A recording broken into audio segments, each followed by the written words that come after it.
guys, kini waklah tiba di Pusat Dokumentasi Kebudayaan Minangkabau.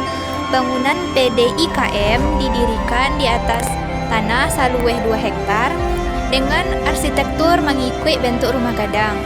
Kemudian diresmikan pemakaiannya pada tanggal 19 Desember 1990. Sejak itu telah berkumpul 3.000 lebih dokumen lama tentang Minangkabau, baik dalam bentuk reproduksi buku, naskah, clipping koran, foto maupun mikrofilm. Kebanyakan terbitannya sabalun tahun 1945. Sebagian di antaranya masih berbahasa Belanda dan Arab Melayu. PDIKM IKO sendiri bertujuan untuk memberikan informasi mengenai kebudayaan Minangkabau dan mengumpulkan berbagai macam literatur dan dokumentasi audio dan visual, seperti merekam berbagai peristiwa adat dalam bentuk film dan video, merekam lagu-lagu tradisional, sampai membuat duplikat alat-alat musik tradisional.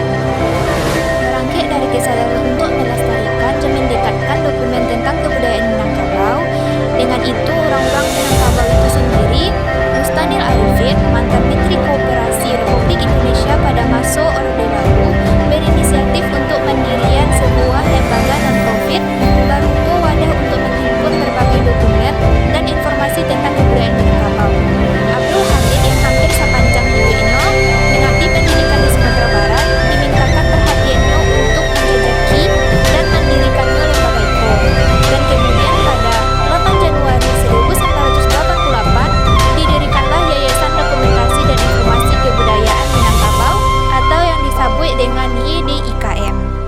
IKO adalah berbagai macam bentuk dari foto-foto dan peninggalan-peninggalan yang berada di Pusat Dokumentasi Kebudayaan Minangkabau. Tujuan wak selanjutnya yaitu waklah sampai di Makam Panjang Tan Tejo Burhano. Ini tepatnya berada di Jalan Nagari Pariangan, Jorong Pariangan, Nagari Pariangan, Kecamatan Pariangan. Makam Panjang Tan Tejo Burhano berada di pinggir jalan raya desa yang akan mudah ditemukan. Pemilik dari makamko yaitu kaum Datuk Sampono Marajo suku Dalimo dan dikelola oleh BPCB Sumatera Barat.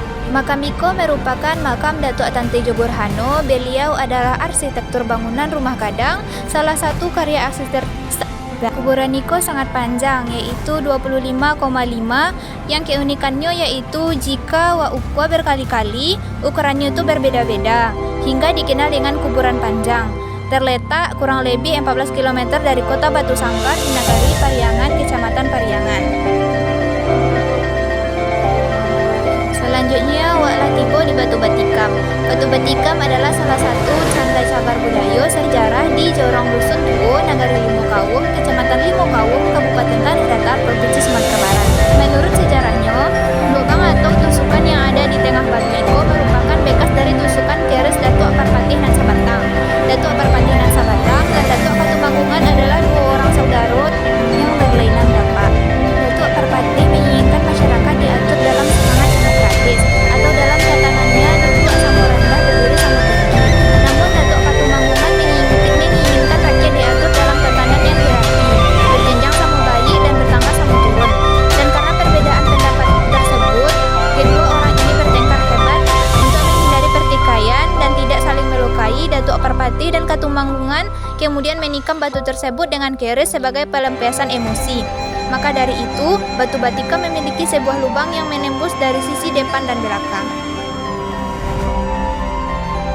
Kini waklah sampai di Istana Basa Pagaruyuang yang lebih terkenal dengan nama Istana Besar Kerajaan Pagaruyuang.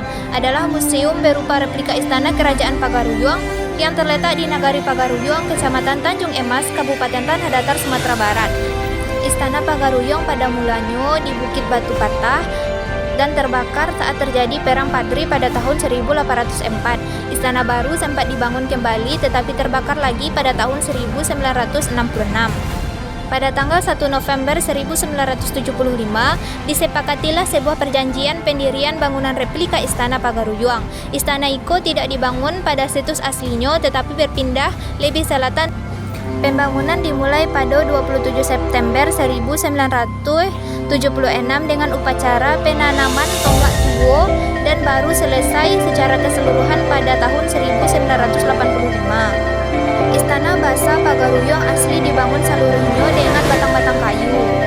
Adapun bangunan saat itu sudah dibangun dengan struktur beton modern. Meskipun demikian, Istana Basa Pagaruyung tetap dibangun dengan mempertahankan teknik tradisional dan material kayu yang dihias dengan 60 ukiran yang menjelaskan filosofi dan budaya Minangkabau.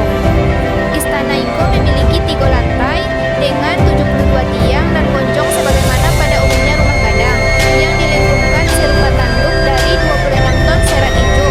Istana itu juga dilengkapi dengan lebih dari 100 replika furnitur dan artefak antik Minang yang bertujuan agar istana dihidupkan kembali sebagai pusat budaya Minangkabau serta objek wisata di Sumatera Barat. Kayak gikola suasana dari Istana Pagaruyung.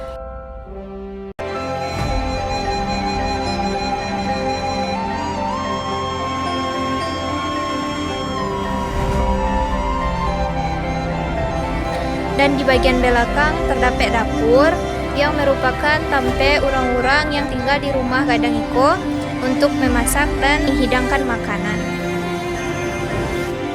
Sekian dari kami PGMIB. Saya Askoro Nesa Putri. Dan saya Adila Sitiasari.